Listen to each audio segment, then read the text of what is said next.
Hello दोस्तों, स्वागत है आपका इस नई वीडियो में। दोस्तों, आज हम 100 इम्पोर्टेंट प्रश्नों का एक मॉडल पेपर लेकर के आपके समक्ष उपस्थित हुए हैं। तो बिना देरी किए इन इम्पोर्टेंट सवालों को शुरू करते हैं। इससे पहले यदि आपने चैनल को सब्सक्राइब नहीं किया है तो चैनल को सब्सक्राइब करके बेल आइकन को प्रेस कर दें ताकि लेटेस्ट वीडियो की नोटिफिकेशन आप तक पहुँच सके। तो चलिए इस मॉडल पेपर को शुरू करते हैं।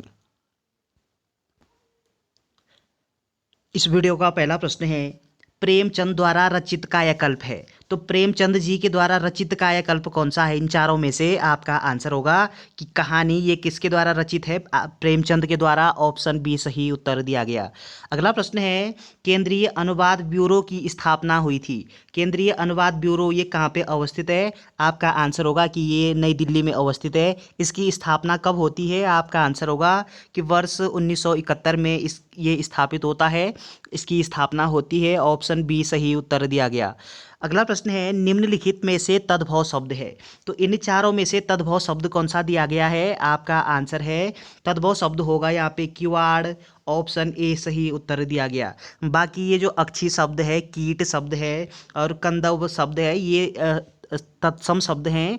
और यहाँ पे जो किवाड़ शब्द है ये तद्भव शब्द हो जाएगा। तद्भव शब्द का मतलब होता है हिंदी का शब्द, तत्सम का मतलब होता है संस्कृत भाषा के जो शब्द होते हैं उनको तत्सम शब्द कहते हैं। चलिए अगला प्रश्न है, हिंदी वर्णमाला के अनुसार ज्ञ व्यंजन का क्रम है। तो इस ज्ञ व्यंजन का क्रम ये किसके बाद आता है? आपका राइट आंसर होगा कि ज के बाद आता है। ऑप्शन बी आपका सही उत्तर दिया गया। अगला पॉइंट आपको क्या ध्यान रखना है कि ये आप जानते हैं कि हिंदी वर्णमाला में संयुक्त व्यंजनों की संख्या कितनी होती है? 4 होती है। अक्ष, त्र, ज्ञ, स्र, ये 4 क्या होते हैं? संयुक्त व्यंजन होते हैं। तो संयुक्त व्यंजन हम उन व्यंजनों को बोलते हैं जो दो व्यंजनों के संयोग से मिलकर के बना हुआ है। तो जैसे हमारा ये जो ज्ञ है, ज्ञान वाला जो ज्ञ है, ये दो व्यंजन दो अक्षरों से मिलकर के बना हुआ है। ये एक ज होगा और दूसरा यहाँ पे य हो जाएगा। तो इन दोनों से मिलकर के बना हुआ है। ऑप्शन बी आपका सही उत्तर दिया गया। अगला प्रश्न है, सरस का विलोम है। तो इस सरस शब्द का विलोम क्या होता है? आपका आंसर है नीरस। ऑप्शन बी सही उत्तर दिया गया। अगला प्रश्न है, छोटे छोटे पक्षी रचना है।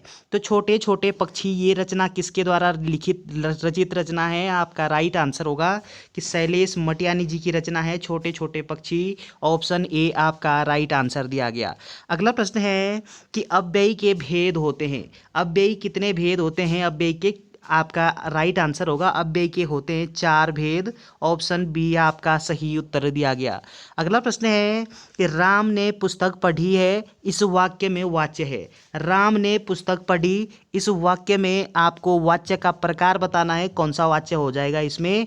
आपका राइट आंसर होगा इसमें होगा कर्मवाच्य। ऑप्शन ए सही उत्तर हो जाएगा। कर्मवाच्य इसमें क्यों होगा कि राम ने पुस्तक पढ़ी, इसमें क्या हो रहा है कि कर्म हो रहा है, राम के द्वारा कर्म किया जा रहा है। ऑप्शन ए आपका राइट आंसर है। अगला प्रश्न है, शुद्ध वर्तनी का चयन कीजिए। तो इन चारों में से शुद्ध वर्तनी कौन सी होगी? आपका राइट आंसर है शुद्ध वर्तनी। यहाँ पे ईर्ष्या जो शब्द दिया गया है ये यहाँ पे शुद्ध शुद्ध लिखा हुआ है। ऑप्शन डी आपका सही उत्तर हो जाएगा। अगला प्रश्न है, एक अधिकारी किसी दूसरे अधिकारी को किसी विषय विशेष पर ध्यान आकृष्ट के लिए जो पत्र लिखता है उसे कहते हैं। तो उस पत्र को हम किस नाम से जानते हैं? आपका जो सही उत्तर है वो हो जाएगा अर्ध सरकारी पत्र। ऑप्शन बी सही उत्तर दिया गया। अगला प्रश्न है, राहुल सांकृत्यायन के बचपन का नाम था। तो राहुल सांकृत्यायन जी के बचपन का नाम पूछा गया। आपका आंसर होगा कि इनके बचपन का नाम था Kedarnath Pandey. Option A right answer दिया गया है। अगला प्रश्न है, इंटरनेट व मोबाइल फोन संचार के कौन से माध्यम के अंतर्गत आते हैं? तो इंटरनेट और मोबाइल फोन ये संचार के माध्यम होते हैं। और संचार के किस माध्यम के अंतर्गत हम इनको रखते हैं? आपका जो सही उत्तर है वो हो जाएगा आपका, इसको हम दृश्य भी बोलते हैं, मुद्रित भी बोलते हैं, ये यानी उपयुक्त सभी हो जाएगा। ऑप्शन डी राइट आंसर है। अगला प्रश्न है, स्वर संधि के भेद हैं। तो ये आप जानते हैं कि संधि कितने प्रकार की होती है? 3 प्रकार की स्वर संधि होती है, व्यंजन संधि होती है, विसर्ग संधि होती है। उसके बाद जो स्वर संधि है, स्वर संधि के होते हैं 5 भेद। ऑप्शन आपका बी राइट आंसर हो जाएगा। चलिए अगला प्रश्न है देवनागरी लिपि का विकास हुआ। तो देवनागरी लिपि का विकास ये किस लिपि से होता है? आप जानते हैं कि ब्रह्मी लिपि, इस लिपि से देवनागरी लिपि का विकास हुआ है। ऑप्शन डी आपका सही उत्तर होगा। और प्रत्येक भाषा की क्या होती है? अपनी एक लिपि होती है। और सामान्य रूप से लिपि बोलते किसको हैं? तो ध्वनि संकेतों को हम लिपि बोलते हैं। जिस भाषा में जिस संकेत में किसी भाषा को लिखा जाता है उसको सामान्य रूप से लिपि कहा जाता है। चलिए अगला प्रश्न है कि अंतस्थ ध्वनियाँ हैं। तो इन चारों में से अंतस्थ ध्वनियाँ कौन सी हो जाएगी? किसको बोलते हैं अंतस्थ ध्वनियाँ? आपका राइट आंसर है अंतस्थ ध्वनियाँ। स्वर व व्यंजन के बीच की जो ध्वनि होती है उसको अंतस्थ ध्वनि कहा जाता है। ऑप्शन डी आपका सही उत्तर दिया गया है। अगला प्रश्न है निम्नलिखित में से दंत्य ध्वनि है। तो दंत ध्वनि कौन सी होगी? इन चारों में से दंत ध्वनि है इसमें से। तो ऑप्शन डी सही उत्तर दिया गया। अगला प्रश्न है अनुशासन शब्द है। तो ये अनुशासन ये किस प्रकार का शब्द होगा? आपका राइट आंसर है अनुशासन है यहाँ पे यौगिक शब्द। ऑप्शन सी सही आंसर दिया गया। अगला प्रश्न है उसने गाना गा लिया होगा अर्थ की दृष्टि से किस प्रकार का वाक्य है? उसने गाना गा लिया होगा ये किस प्रकार का वाक्य होगा? आपका राइट आंसर है कि ये वाक्य होगा आपका संदेहवाचक। ऑप्शन सी सही उत्तर दिया गया। उसने गाना गा लिया होगा, पता नहीं है उसने गाया है या नहीं गाया, गा लिया होगा तो संदेहवाचक वाक्य हो जाएगा ये। चलिए अगली जानकारी आपको ध्यान रखनी है कि सामान्य रूप से यहाँ पे दो प्रकार से पूछा, यानी यहाँ से अर्थ की दृष्टि के आधार पर पूछा गया है आपसे कि अर्थ की दृष्टि के आधार पर वाक्य के प्रकार कितने होते हैं? आपका आंसर होगा कि अर्थ की दृष्टि से होते हैं वाक्य 8 प्रकार के। और उत्पत्ति की दृष्टि से वाक्य कितने प्रकार के होते हैं? आपका आंसर होगा 3 प्रकार के होते हैं। चलिए अगला प्रश्न है यह नया मकान है में रेखांकित शब्द है। यह नया मकान है ये मतलब आपका राइट आंसर क्या होना चाहिए? आपका सही उत्तर होगा कि ये हो जाएगा आपका गुणवाचक विशेषण। ये जो नया है, नया जो शब्द दिया गया है यहाँ पे, ये क्या हो जाएगा? गुण हो जाएगा। ऑप्शन सी सही उत्तर दिया गया। अगला प्रश्न है हिंदी का प्रथम समाचार पत्र का प्रकाशन हुआ। तो हिंदी का जो प्रथम समाचार पत्र है उसका प्रकाशन किस वर्ष होता है? आपका राइट आंसर होगा इसका प्रकाशन होता है 1826 में। ऑप्शन ए सही उत्तर दिया गया। अगला प्रश्न है एक समान सिविल संहिता का उल्लेख है। तो भारतीय संविधान के अंतर्गत किस अनुच्छेद में एक समान सिविल संहिता का उल्लेख किया गया है? आपका राइट आंसर है अनुच्छेद 44 में। ऑप्शन डी आपका सही उत्तर दिया गया। चलिए अगला प्रश्न है भारत में पुरातत्व विभाग की स्थापना किस वायसराय के समय हुई थी? तो पुरातत्व विभाग की स्थापना किस वायसराय के समय काल में होती है? आपका राइट आंसर होगा लॉर्ड कर्जन के समय काल में। ऑप्शन सी आपका सही उत्तर दिया गया है। अगला प्रश्न है लक्कड़वाला समिति का संबंध है। लक्कड़वाला समिति ये किस से संबंधित है? आपका राइट आंसर है लक्कड़वाला समिति ये आपका गरीबी मापन से संबंधित है। ऑप्शन बी आपका राइट आंसर दिया गया। अगला प्रश्न है फ्रांसीसियों व अंग्रेजों के मध्य पेरिस की संधि कब हुई? तो पेरिस की संधि ये किस किस के बीच में होती है? फ्रांसीसियों और अंग्रेजों के बीच में होती है। किस वर्ष होती है? आपका राइट आंसर है ये होती है आपका 1763 में। ऑप्शन डी आपका राइट आंसर होगा। अगला प्रश्न है भोजपत्र वृक्ष पाया जाता है। तो भोजपत्र वृक्ष ये कहाँ पे पाया जाता है? आपका राइट आंसर है भोजपत्र वृक्ष पाया जाता है हिमालय में।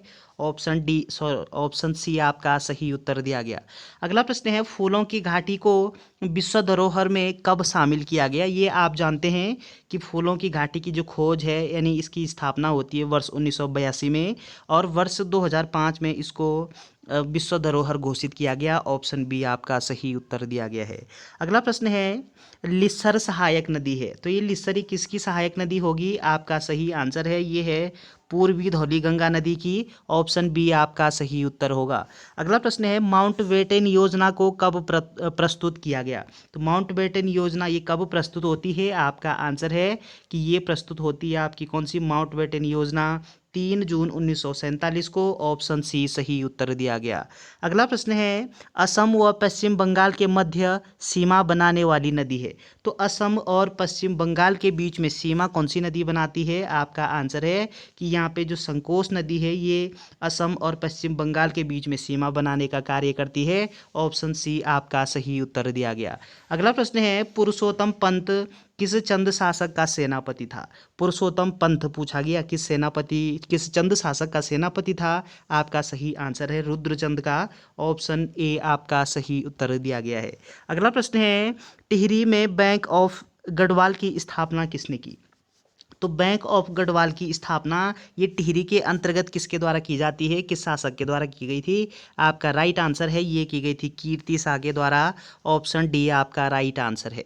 अगला प्रश्न है, खुमरी नामक राजनीतिक संस्था किस जनजाति में पाई जाती है? ये आप जानते हैं जौनसारी जनजाति में, ऑप्शन डी सही उत्तर दिया गया। अगला प्रश्न है, बुलाक पहना जाता है, तो बुलाक ये किस अंग में धारण किया जाने वाला एक आभूषण है? आपका आंसर होगा कि नाक में धारण होता है, ऑप्शन ए सही उत्तर होगा। अगला प्रश्न है, 2011 की जनगणना के अनुसार पिथौरागढ़ का जनघनत्व है, पिथौरागढ़ जनपद का जनघनत्व पूछा गया, आपका सही उत्तर है ये है 65, ऑप्शन ए राइट आंसर है।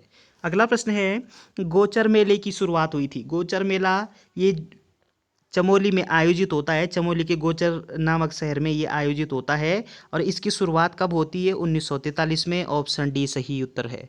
अगला प्रश्न है, भारत का सबसे बड़ा राष्ट्रीय उद्यान किस राज्य में स्थित है? तो भारत का जो सबसे बड़ा राष्ट्रीय उद्यान है वो किस राज्य में अवस्थित है? आपका राइट आंसर है ये है आपका लद्दाख में, ऑप्शन सी सही उत्तर दिया गया है।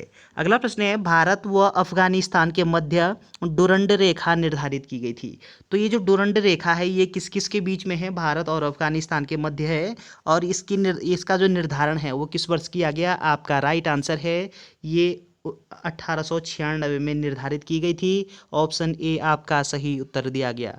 अगला प्रश्न है, कंडाली उत्सव मनाया जाता है, तो कंडाली जो उत्सव है ये कितने वर्ष बाद मनाते हैं? आपका आंसर है 12 वर्षों के बाद मनाते हैं कंडाली उत्सव को, ऑप्शन ए आपका सही उत्तर दिया गया। तो कंडाली उत्सव कहाँ पे मनाया जाता है? मतलब भोटिया जनजाति के लोग इसको मनाते हैं। चलिए अगला प्रश्न है, धान की रोपाई से संबंधित उत्सव कौन सा है इन चारों में से जो धान की रोपाई से संबंधित है? आपका राइट आंसर है कि वो हो जाएगा आपका हिल यात्रा उत्सव, ऑप्शन बी आपका सही उत्तर दिया गया है। अगला प्रश्न है, जयलंग पर्वत स्थित है, जयलंग पर्वत ये किस जिले में अवस्थित है? आपका राइट आंसर है उत्तरकाशी जनपद में जयलंग पर्वत अवस्थित है, ऑप्शन बी आपका राइट आंसर होगा। अगला प्रश्न है, नरेंद्र नगर का प्राचीन नाम क्या था? आपका आंसर है नरेंद्र नगर का प्राचीन जो नाम है वो था आपका ओडाथली, नरेंद्र नगर को बोलते थे ओडाथली, ऑप्शन सी आपका राइट आंसर होगा। अगला प्रश्न है, उत्तराखंड रणजी टीम के पहले कप्तान कौन थे? आपका आंसर होगा कि उत्तराखंड की जो रणजी टीम थी उसके प्रथम कप्तान थे, पहले कप्तान थे रजत भाटिया, ऑप्शन सी सही उत्तर दिया गया है। अगला प्रश्न है, रालम ग्लेशियर स्थित है, तो रालम ग्लेशियर ये आप जानते हैं ये पिथौरागढ़ में अवस्थित है, ऑप्शन ए आपका सही उत्तर दिया गया है। अगला प्रश्न है, गौतम बुद्ध ने अपना पहला प्रवचन कहाँ दिया था? तो गौतम बुद्ध के द्वारा अपना पहला जो उपदेश है वो किस स्थान पर दिया जाता है? आपका आंसर होगा कि ये दिया गया था आपका सारनाथ में, ऑप्शन सी आपका सही उत्तर दिया गया है। अगला प्रश्न है, नैनी दून जनशताब्दी एक्सप्रेस ट्रेन का शुभारंभ हुआ, ये कब होता है शुरू? आपका राइट आंसर है ये शुरू होता है वर्ष 2018 में, ऑप्शन सी सही उत्तर दिया गया। अगला प्रश्न है, निम्न में से कौन सी नदी का उद्गम दुधातोली से नहीं होता? तो ये आप जानते हैं कि दुधातोली जो श्रेणी है इस दुधातोली से 5 नदियाँ निकलती है, 5 नदियों का उद्गम होता है दुधातोली से, इस दुधातोली को उत्तराखंड का पामीर बोलते हैं। और इन कौन सी नदी है जो इस दुधातोली नामक श्रेणी से नहीं निकलती है? आपका आंसर हो जाएगा कि ये नदी है कोसी, ऑप्शन सी बी आपका राइट आंसर दिया गया। अगला प्रश्न है, निम्न में से किस स्थान से त्रिशूल लेख प्राप्त हुआ? तो त्रिशूल लेख ये कहाँ से प्राप्त होता है? आपका आंसर है त्रिशूल लेख गोपेश्वर से प्राप्त हुआ है, ऑप्शन ए आपका राइट आंसर दिया गया। अगला प्रश्न है, उत्तराखंड के किस जिले में अमरनाथ की तरह बर्फ के शिवलिंग हैं? तो अमरनाथ की तरह है उत्तराखंड में बर्फ के शिवलिंग ये किस जिले में अवस्थित है? आपका आंसर है ये है चमोली जनपद में, ऑप्शन ए आपका सही उत्तर होगा। अगला प्रश्न है, भारत की सर्वाधिक वर्षा मुख्यतः प्राप्त होती है, तो आपका आंसर क्या होना चाहिए? आपका आंसर होगा कि दक्षिण पश्चिम मानसून से। ऑप्शन सी सही उत्तर दिया गया है। अगला प्रश्न है, राज्य का क्षेत्रफल देश के क्षेत्रफल का कितना प्रतिशत है? आपका राइट आंसर है कि ये हो जाएगा आपका 1.69%। ऑप्शन सी सही उत्तर दिया गया। अगला प्रश्न है, उत्तर प्रदेश का कौन सा जिला उत्तराखंड से सर्वाधिक सीमा साझा करता है? तो उत्तर प्रदेश का कौन सा जिला है जो उत्तराखंड से सबसे अधिक मात्रा में अपनी सीमा साझा करता है? आपका आंसर होगा कि बिजनौर। ऑप्शन ए सही उत्तर दिया गया। अगला प्रश्न है, चौखंबदून स्थित है। चौखंबदून ये किस जिले में अवस्थित है? इस प्रश्न का राइट आंसर होगा पौड़ी में है चौखंबदून। ऑप्शन सी सही उत्तर हो जाएगा। अगला प्रश्न है, उत्तराखंड का जनघनत्व 1951 और 2011 में क्रमशः था। तो उत्तराखंड का जो जनघनत्व वो 1951 में कितना था और जो 2011 की जनगणना के अनुसार कितना था? आपका आंसर होगा कि ये था आपका 53 और 189। ऑप्शन बी आपका सही उत्तर दिया गया है। अगला प्रश्न है, राज्य के जिलों की साक्षरता राष्ट्रीय साक्षरता के औसत से कितना अधिक है? तो कितना अधिक है? आपका आंसर होगा ये है अधिक 13। ऑप्शन डी सही उत्तर दिया गया। अगला प्रश्न है, राज्य के किस समुदाय की जनसंख्या सबसे कम है? तो सबसे कम जनसंख्या वाला समुदाय कौन सा है? आपका आंसर है कि ये है आपका जैन समुदाय। ऑप्शन सी सही उत्तर दिया गया।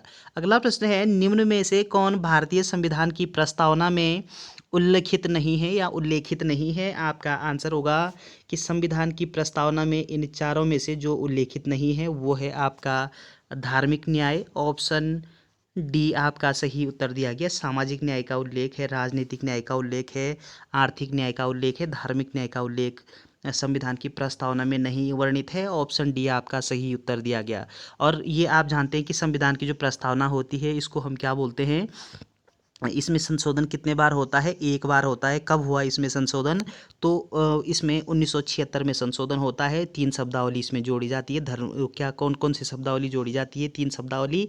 तो पंथनिरपेक्ष, धर्मता, पंथनिरपेक्ष और अखंडता शब्द इसमें जोड़े जाते हैं। चलिए अगला प्रश्न है, लोकसभा में अनुसूचित जनजातियों के लिए निम्न में से किस राज्य में सर्वाधिक आरक्षित सीटें हैं? तो इस प्रश्न का राइट आंसर होगा आपका कि सबसे अधिक ये आपके जनजाति के लिए पूछा गया है। आपका आंसर होगा मध्य प्रदेश। ऑप्शन ए सही उत्तर दिया गया। अगला प्रश्न है कि दंडकारण्य के पठार का विस्तार किस राज्य में नहीं है? तो इसका विस्तार किस राज्य में नहीं होगा? आपका उत्तर है पश्चिम बंगाल में नहीं है। ऑप्शन डी सही उत्तर दिया गया। अगला प्रश्न है, गोल्डन राइस एक प्रचुर स्रोत है। तो गोल्डन राइस ये प्रचुर स्रोत है। किसका प्रचुर स्रोत है? गोल्डन राइस में अत्यधिक मात्रा में क्या होती है? आपका आंसर है इसमें विटामिन ए होता है जिसको हम बीटा कैरोटीन के नाम से भी जानते हैं। ऑप्शन ए आपका सही उत्तर दिया गया। अगला प्रश्न है, देश में पशुओं की गणना शुरू हुई। तो पशुओं की गणना ये कब शुरू होती है? आपका आंसर है ये गणना होती है शुरू वर्ष 1919 में। ऑप्शन बी सही उत्तर दिया गया। अगला प्रश्न रीजनिंग से संबंधित है। यदि प्लस का अर्थ डिवाइड है, इनटू का अर्थ माइनस है, माइनस का अर्थ इनटू है और डिवाइड का अर्थ प्लस हो तो ये जो सॉल्व करना है आपको, तो इस प्रश्न का जो सही उत्तर होगा आपको ये जो चिन्ह है इन चिन्हों को परिवर्तित करके आपका जो सही उत्तर है वो निकलना चाहिए आपका 12। ऑप्शन ए सही उत्तर दिया गया है। अगला प्रश्न है, 6 जनवरी 2009 को मंगलवार था। तो 6 जनवरी 2008 को कौन सा दिन हो जाएगा? आपका आंसर होगा कि ये हो जाएगा आपका रविवार हो जाएगा। ऑप्शन सी सही उत्तर दिया गया है। अगला प्रश्न है, संवाद कौमुदी पत्र के संपादक थे। तो संवाद कौमुदी नामक जो समाचार पत्र है ये किसके द्वारा प्रकाशित किया गया? इसके संपादक कौन थे? आपका आंसर है राजा राम मोहन राय। ऑप्शन ए आपका राइट आंसर दिया गया। अगला प्रश्न है, वह संख्या ज्ञात कीजिए जो 49 से जितनी अधिक है उतनी ही 95 से कम है। तो इस प्रश्न का सही उत्तर जो है आपका वो क्या हो जाएगा कि 72 हो जाएगा। ऑप्शन सी सही उत्तर दिया गया है। अगला प्रश्न है, विश्व का सबसे ऊंचा जलप्रपात कौन सा है? ये आप जानते हैं कि एंजिल जलप्रपात ये विश्व का सबसे ऊंचा जलप्रपात है और वेनेजुएला देश में ये अवस्थित है। ऑप्शन बी सही उत्तर है। अगला प्रश्न है, एशियाटिक सोसाइटी की स्थापना किस वर्ष की गई थी? आपका आंसर होगा एशियाटिक सोसाइटी की स्थापना ये होती है आपका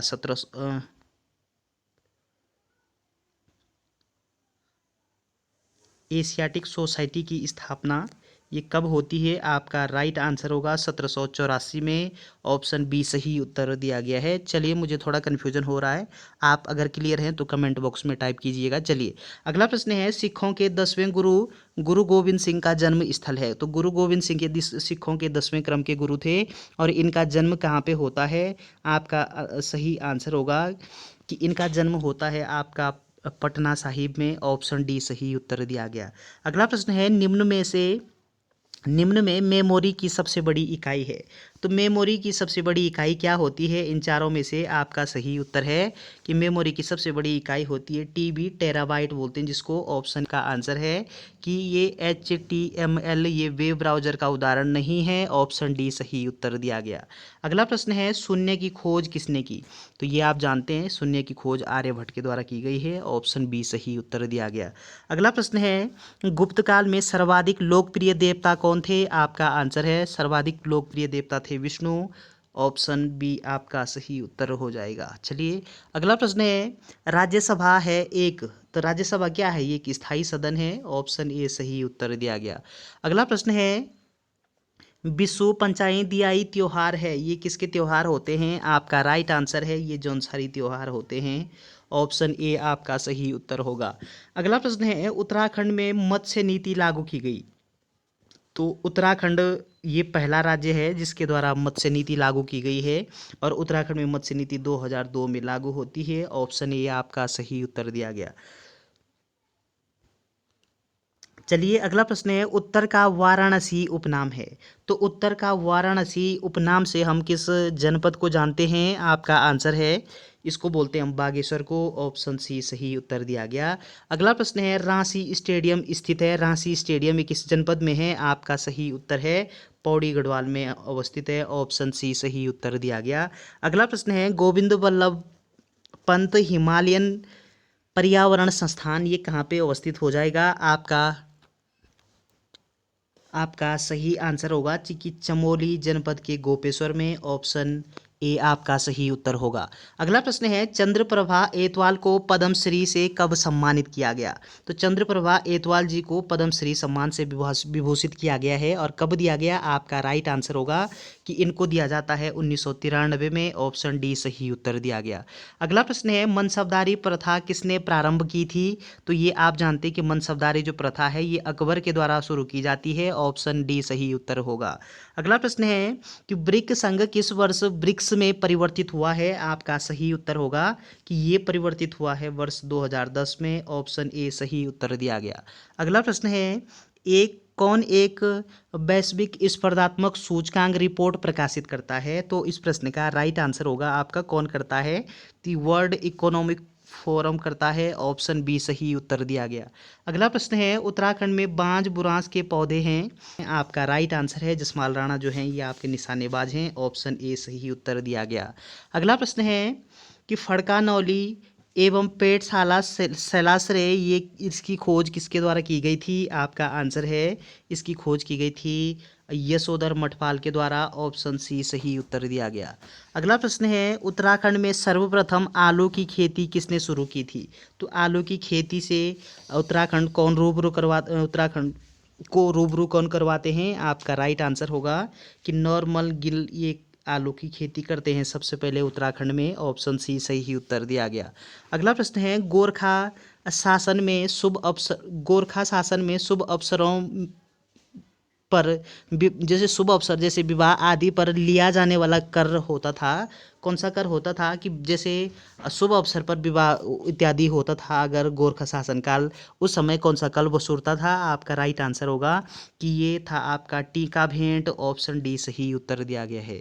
अगला प्रश्न है, विलियम टेल द्वारा कितने भूमि बंदोबस्त कराए गए? तो विलियम टेल ने कितने बार भूमि बंदोबस्त कराए हैं? आपका राइट आंसर होगा कि 7 बार विलियम टेल के द्वारा करवाए गए हैं। जबकि कुल भूमि बंदोबस्त कितने बार हो चुके हैं? 12 बार हुए हैं। और आज़ादी के बाद जो पहला जो भूमि बंदोबस्त है वो आपका कितने बार होता है? 1 बार होता है आज़ादी के बाद, और 1960 से लेकर के 1964 के आसपास ये होता है। चलिए, अगला प्रश्न है, पावलगढ़ वेटलैंड आरक्षित की स्थापना कब की गई थी? आपका राइट आंसर होगा कि ये स्थापना की गई थी आपकी वर्ष 12 में ऑप्शन सी सही उत्तर दिया गया है। अगला प्रश्न है, अस्सी गंगा नदी का उद्गम होता है। अस्सी गंगा जो नदी है इसका उद्गम कहाँ से होता है? इसका उद्गम होता है डोडीताल से। ऑप्शन बी सही उत्तर दिया गया। अगला प्रश्न है, जाख मेला लगता है। जाख मेला ये किस स्थान पर लगता है? आपका सही उत्तर है जाख मेला गुप्त काशी में आयोजित होता है। ऑप्शन बी राइट आंसर है। अगला प्रश्न है, नेलंग दर्रा जोड़ता है। तो नेलंग जो दर्रा है ये किसको किससे जोड़ता है? आपका सही उत्तर है नेलंग दर्रा जोड़ने का काम करता है आपका उत्तरकाशी को तिब्बत से। ऑप्शन बी सही उत्तर हो जाएगा। अगला प्रश्न है, राज्य का पहला महिला बैंक खोला गया। तो राज्य का जो पहला महिला बैंक है वो कहाँ पे स्थापित किया गया है? देहरादून में। ऑप्शन ए सही उत्तर हो जाएगा। अगला प्रश्न है, खेती खान का सूर्य मंदिर अवस्थित है। कहाँ पे है खेती खान का सूर्य मंदिर? आपका सही उत्तर है ये है चंपावत में।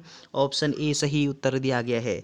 अगला प्रश्न है कि मनकामेश्वर मंदिर कहाँ स्थित है? आपका आंसर है मनकामेश्वर मंदिर ये अवस्थित है आपका रानीखेत में। ऑप्शन ए सही उत्तर हो जाएगा। अगला प्रश्न है, गढ़वाल का राणा प्रताप कहा जाता है। तो गढ़वाल का राणा प्रताप के नाम से हम किसको जानते हैं? आपका सही उत्तर है कप्पू चौहान को। ऑप्शन ए सही उत्तर दिया गया।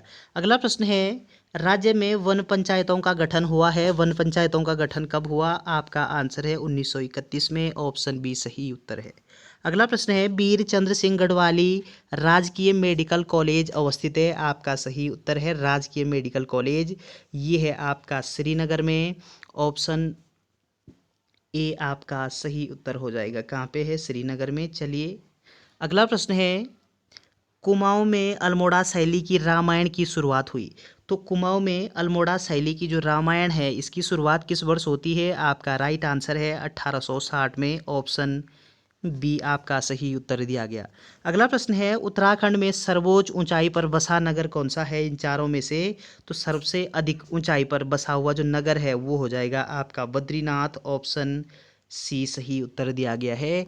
तो चलिए दोस्तों, ये 100 महत्वपूर्ण प्रश्नों का एक मॉडल पेपर था। वीडियो अगर आपको अच्छी लगती है तो चैनल को शेयर एंड सब्सक्राइब करना ना भूलें। Thanks for watching.